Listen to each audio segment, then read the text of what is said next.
A 12-year-old child closes his eyes in a hospital bed.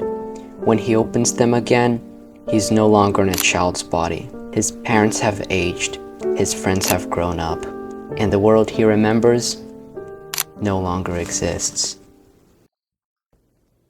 Before I go any further, I want to clarify one thing.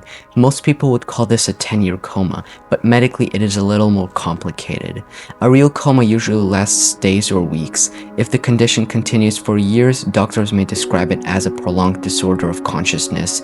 That can include an unresponsive wakefulness state, sometimes called a vegetative state. But for the sake of this video, I'm going to use the word coma the way most people understand it. So imagine a 12-year-old boy. He enters the hospital as a child.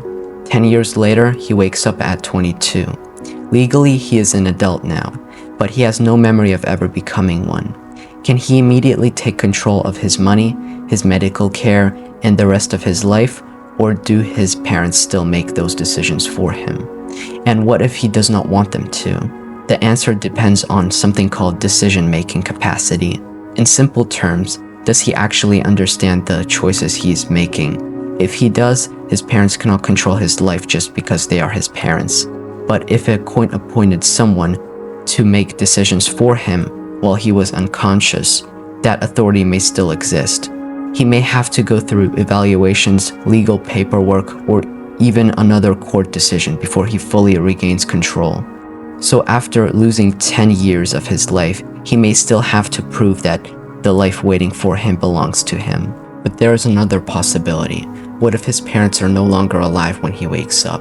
10 years is a long time. The people who once made every decision for him may no longer be there. In that case, another relative might have been appointed to make decisions in his place.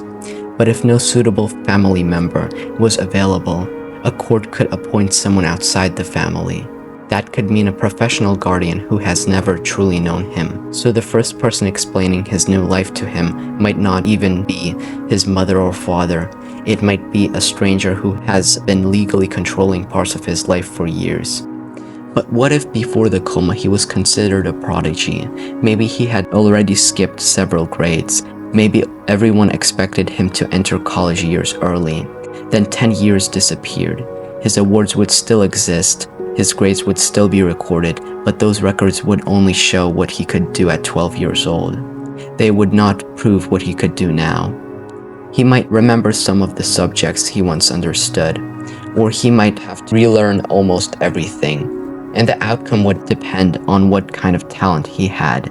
If he was academically gifted, he might still have a path back into education, but colleges would need recent evidence of his ability. If he was a musician, an artist, or a chess player, some of the knowledge might remain, while his memory, concentration, coordination, or speed could be completely different. And if he was an athlete, the loss could be even greater. 10 years in a hospital bed would not simply leave him out of practice. He might have to relearn how to walk, balance, or control his muscles before he could even think about competing again. And if he recovered those abilities, he might never return to the level he once had. But even if he somehow did, he would already be too old to be considered a child prodigy again. His old talent would still be real, but it would describe the child he used to be, not necessarily the adult he woke up. In the end, waking up would not return the life he had before. Legally, he would be 22. But much of his education, independence, and future would have to be rebuilt. Doctors could measure what he had recovered and what remained. A court could decide which choices he was capable of making himself, but neither could restore the 10 years he never experienced. He would not wake up where his life stopped. He would wake up after life had already moved on without him.